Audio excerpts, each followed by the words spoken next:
What should be India's policy towards Asia? What is issue? India's policy towards Asia should be a comprehensive and proactive strategy, building on the existing Act East and Neighborhood First policies to position India as a responsible regional leader, counterbalance China's influence, and foster economic prosperity and security.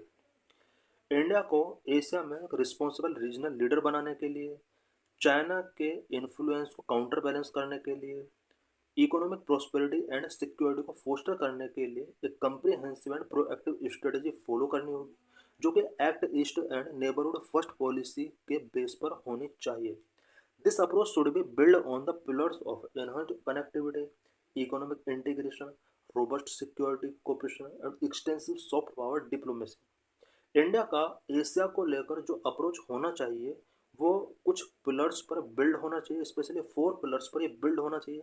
Number 1, enhanced connectivity. India को Asian countries के साथ अपने connectivity को enhance करना चाहिए. Economic integration पर focus करना चाहिए. सिक्योरिटी कोऑपरेशन को रोबस्ट करना होगा एंड सॉफ्ट पावर डिप्लोमेसी को एक्सटेंसिव करना होगा. Core objectives of India Asia policy. India की एशिया पॉलिसी के कोर ऑब्जेक्टिव्स क्या क्या हैं? Number 1, promote regional stability and rule based order. India चाहता है कि regional stability and rule based order को प्रमोट किया जाए.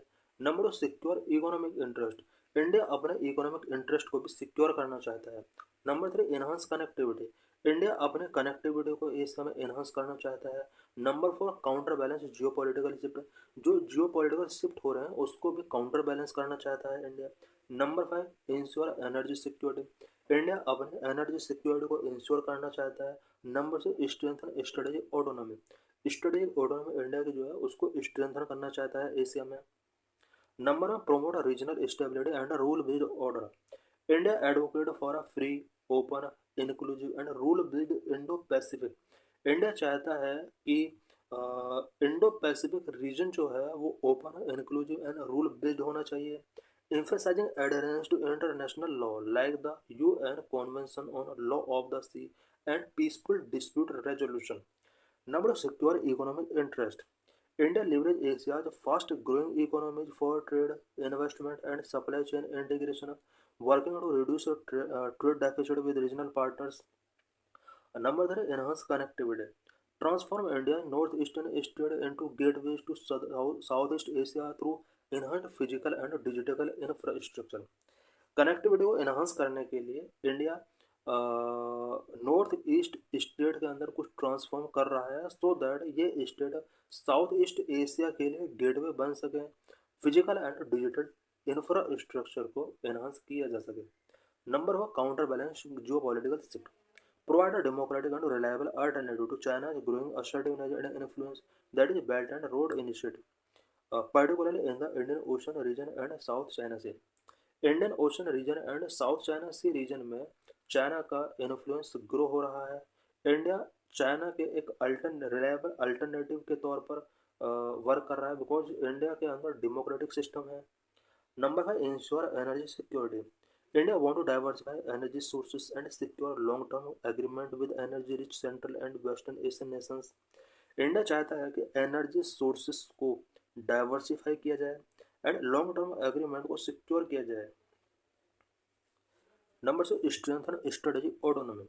India navigate complex great power rivalries US, China, Russia with maintaining strategic autonomy and prioritizing national interest. What multi-pronged approach should be followed by India in Asia? India को Asia में कौन कौन सा multi प्रोंड approach follow करने चाहिए? Number 1, economic integration and trade.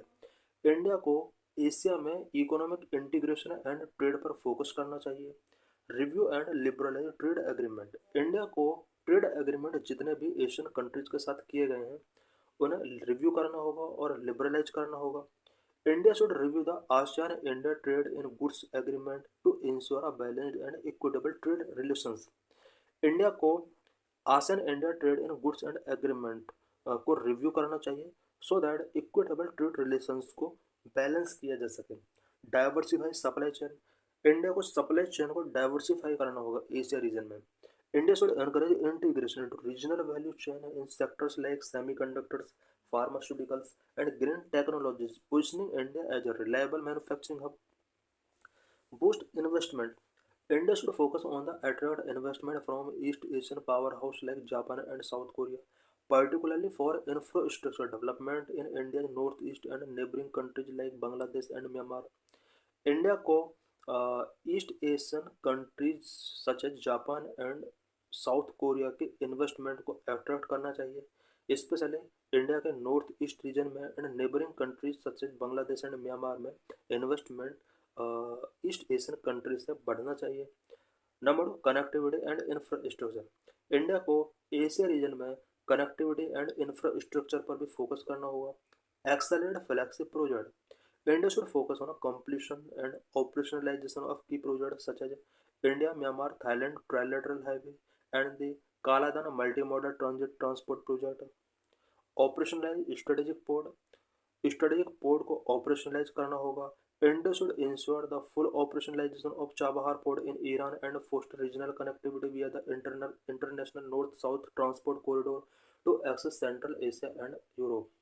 Develop digital connectivity. India को digital connectivity को भी डेवलप करना होगा। India should promote the Indian stack UPI Aadhaar model for digital transformation and financial connectivity across the reason.